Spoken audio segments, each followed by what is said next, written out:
The top 5 Excel financial functions that you are going to talk about here are going to enable you to do proper valuation of your investments and even to understand how you pay your loan, the amount of interest and the amount of principal you are going to pay on each and every loan that you have taken.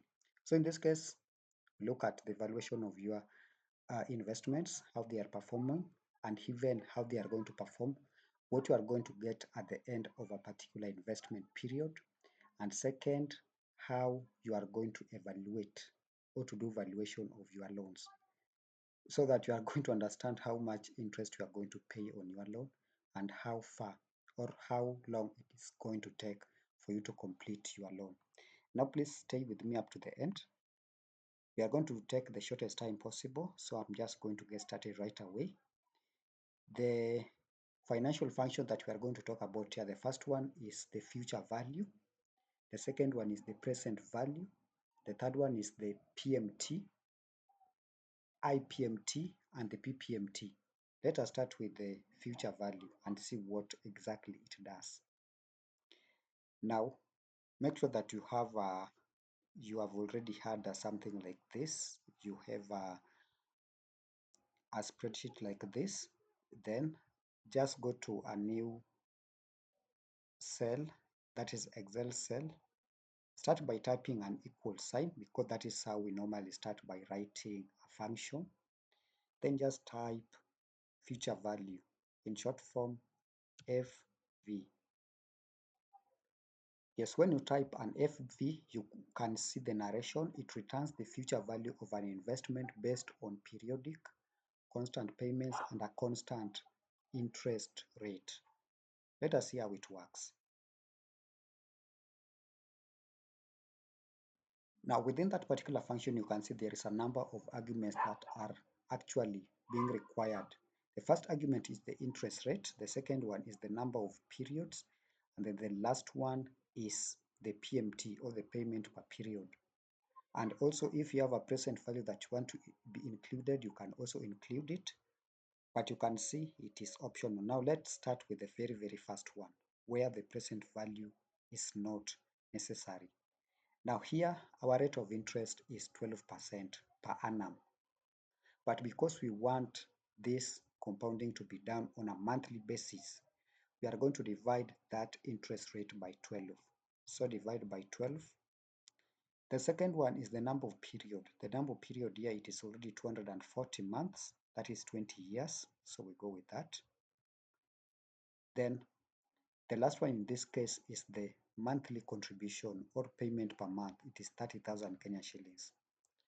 Then we are going to do that. In this case, we are going to get the future value of an annuity, the amount we are going to have at the end of 20 years if we are going to contribute 30,000 on a monthly basis as at an interest rate of 12% compounded monthly. That is what we are going to have. We just forgot to add a negative sign before the PMT, or the monthly contribution, so we are going to do that. Then we are going to remove the currency type.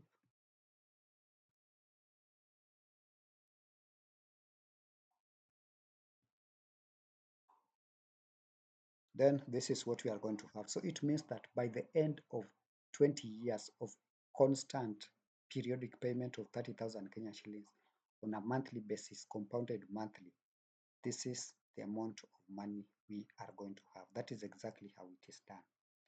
That is where there is no present value, or there's no lump sum amount that we have started with. Now let us see another example with the same function, but in this case, there is a lump sum amount that we are starting with. In this case, it is the present value. So we want to see the future value of cash flows where we have the present value. We start by compounding the 21 million Kenya shillings. Then we are going to continue with our monthly contribution of 30,000 per month at the interest rate of 12% compounded monthly for the next 20 years. Let us see how that one works. Again, we are going to start by typing equal sign, future value.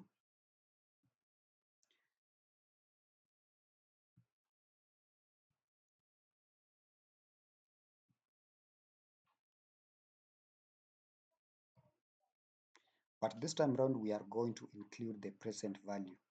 With the present value, because we already have a lump sum amount that we want to start with, we are going to include that.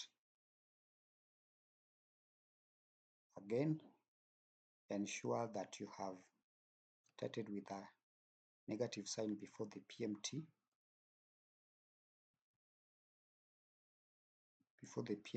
and before the present value. So that is what we have. Again, let us remove the currency.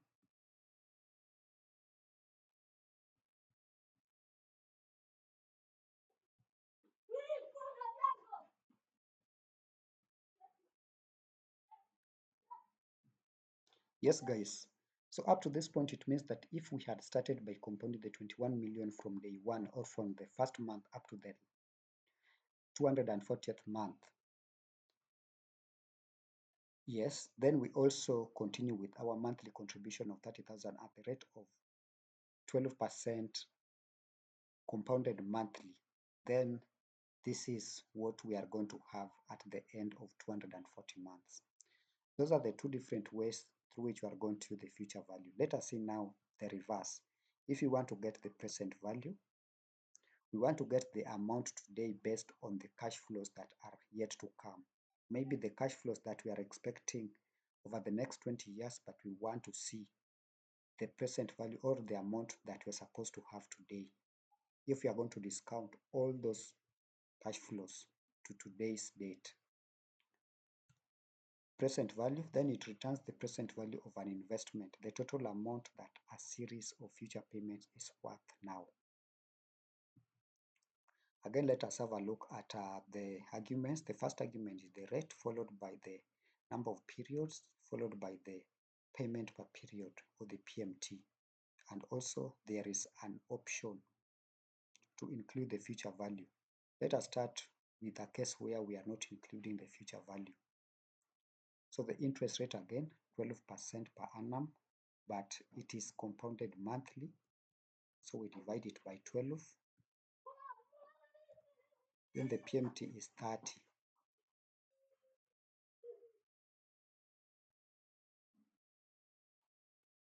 Now this is the exact opposite of what we saw when we were getting the present value of this annuity. This is now like when we were getting the future value of this annuity. This is now like the present value of this annuity.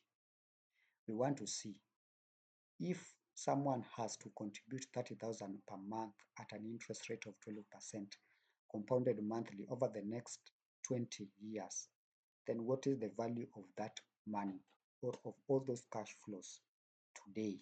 That is what we want to see. Yes, and just like that, you can see that is what we have.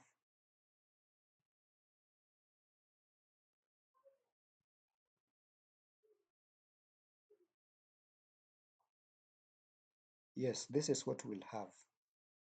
So it means that if we are going to compound this amount for the next 20 years at the rate of 12% compounded monthly, we are supposed to come to this 29,677. Let us see whether that is the case. But let us see whether that is the case in our next video, because we are moving very, very fast. But you can actually try and find out whether that is the case. Or we can actually do that using our calculator here. Let us see. We are compounding this one over the next 20 years, but compounded monthly.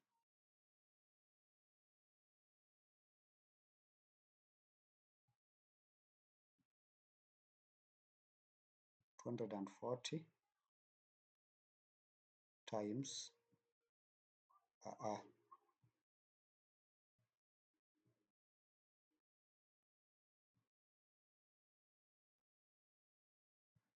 yes, that is the compounding factor over the next 240 months, now times that present value, 582.49. It is supposed to be roughly 29,677,660.96. And that is exactly what it is. So the present value of an annuity when compounded using the same frequency is supposed to give you the future value of the annuity with the same cash flows. That is the present value where we do not have the future value. Let us see where we now have the future value included. The future value. Now the future value in this case is this amount. Yes, we have included the future value in this case. So it simply means that if this is the future value, like at the end of 240 months, this is the amount that someone is supposed to receive. Then we want to discount this amount to today, 20 years later, or 20 years away. Then we are also going to include these are the cash flows, 30,000 per month compounded monthly for 20 years. We are supposed to come back to 21 million because when we were calculating this, we included the 21 million. So let us see. It is 21 million, but this future value is supposed to be put as a negative value.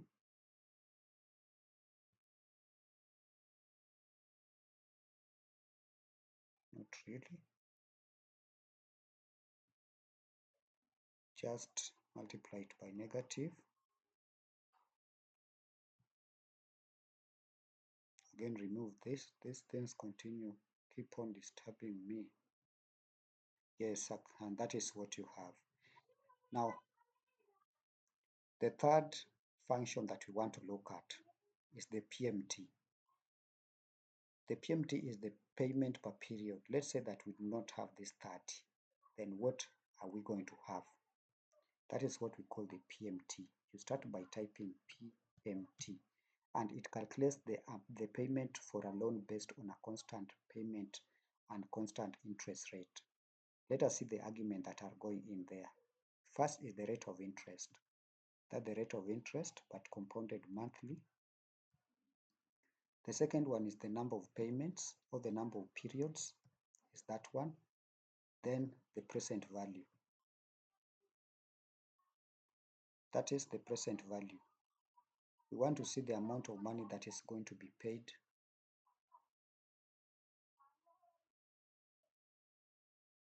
No, that cannot be the present value. We had seen the present value when we were calculating using that. That means that we are just going to do away with this. This is our present value.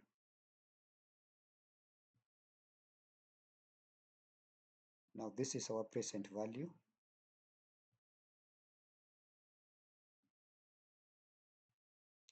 This is the present value that which we are supposed to use. Now I'm going to start by typing PMT. The first argument is the interest rate, compounded monthly, followed by the number of periods, followed by the present value. Now this is the present value.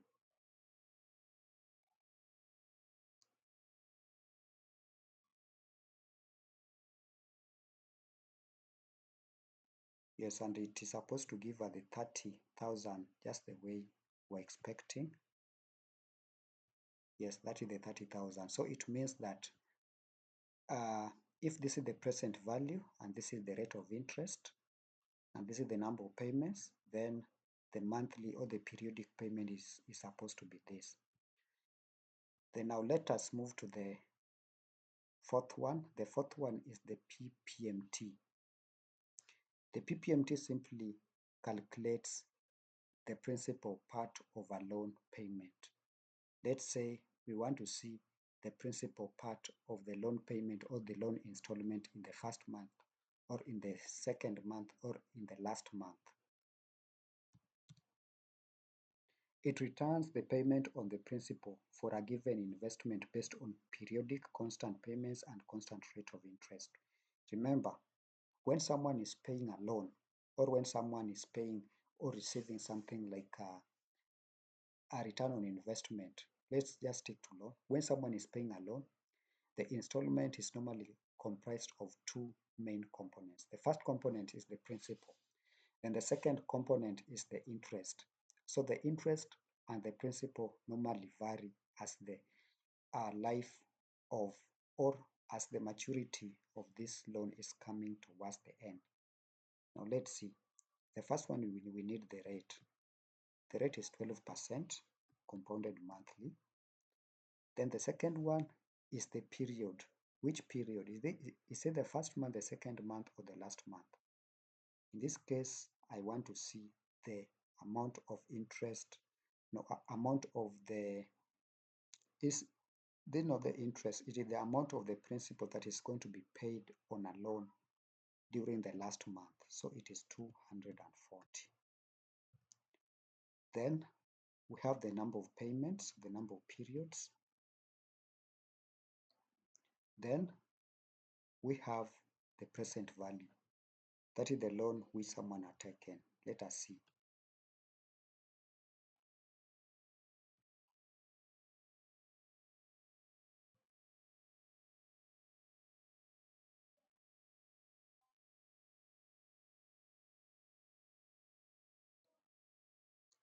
Now guys, there seems to be a problem here. I have just picked the wrong present value. The right present value is this one, which we had calculated. So that's the present value. Yes.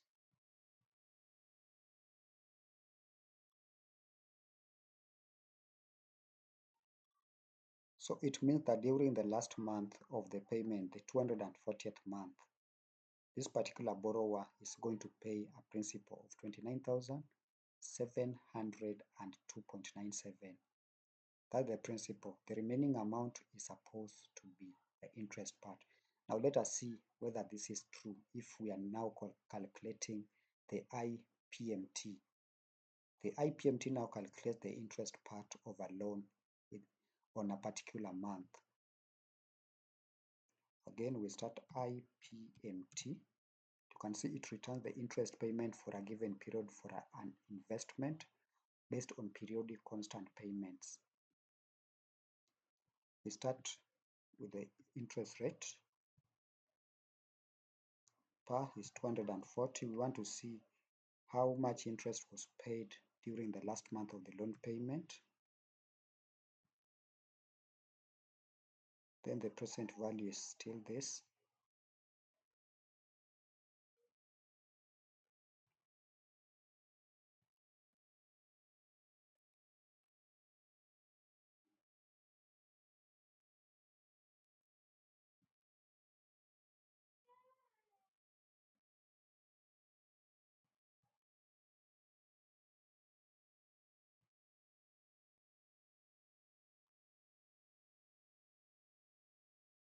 Now guys, at any given time, the interest part of the installment plus the principal part of that installment is supposed to give you the installment itself. Like the Ipmt plus the Ppmt is supposed to give you the Pmt. Now let us see whether that is the case. Take the Ppmt plus the Ipmt, it is supposed to give you 30,000. And that is exactly what we have here. And now that is exactly how we have done it. We started by calculating the future value of an annuity. Future value of an annuity where we did not have any present value or any lump sum amount. Then we move to the future value of an annuity where we had a present value or a lump sum amount at the beginning. Then we moved to the present value of an annuity where we did not have any present value. Then we also move to the present value of an annuity where we already have a future value like this.